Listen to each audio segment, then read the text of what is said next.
The art of negotiation is something that everyone should try and master. In our everyday lives, we have to negotiate a lot. It might be to get something that we want, to resolve a conflict, or to reach a consensus. As management structures become more relaxed, then more negotiation skills are needed. The old style of management is through hierarchies of power with top-down decision-making. You do as you're told by those above you in the hierarchy, and you accept their way of doing things, even if you disagree. Negotiation is not an integral part of the process, and conflict is bottled up. In New Style management, there's a much freer flow of information and networks of negotiation. Conflict is revealed, discussed, resolved. This is what should happen when local people are involved in determining how a natural resource, such as a forest, grazing land or fishery, should be managed. In this way, a sustainable management plan can be developed that generates benefits for the community in the long term and conserves nature without alienation and force. There are different ways of negotiating. In a hard style of negotiation, if the two proponents of the hierarchical style of management with differing viewpoints meet, then we might expect them to be locked into their own positions. They will form coalitions of those that agree with them, and the coalitions will batter each other until one or the other wins. If both opponents are powerful, then this can take a while. And of course, if one side wins, then the other loses. But we should think about what we want from a negotiation. The first thing is to reach a wise agreement.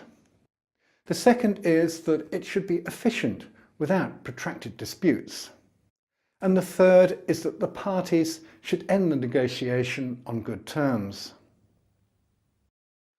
To achieve these three goals, an alternative to the hard style of negotiation is what is called principled negotiation.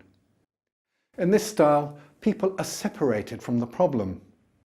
So when you negotiate, you don't say that person so-and-so is the stumbling block. Instead, you look together at the problem you've come to discuss. The negotiation should focus on interests, not positions. Instead of criticizing the stance of the other negotiating parties, the negotiators look for common interests. In seeking solutions, the negotiation looks for multiple options before making a decision. The best decision is not necessarily the one that produces the most of something, but rather the one where there is consensus. The result can be based on an agreed standard, and negotiations can continue after the decision takes effect, when the results become apparent. It is often said that perfect is the enemy of good. No matter how good a decision might be, nothing will happen unless the negotiating parties choose to implement it. The compromise might not be perfect, but it will be better than nothing happening at all, and it can be improved as negotiations continue. In negotiations, it's also important not to just simply resolve conflicts, but also to transform them. In doing this, the parties need to recognize the content, context, and structure of their relationships.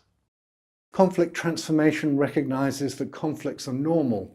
They happen all the time. So the process of transformation needs to take that into account. It's about the journey rather than the destination, because in real life, we never actually arrive.